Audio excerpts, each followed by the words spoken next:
Ребят, доброе утро всем.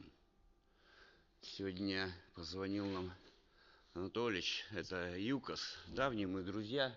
Не первый ховик мы здесь делали. Ну не гараж тут ребята новый сделали. Ну ладно, значит, вернулись мы к Каменцу.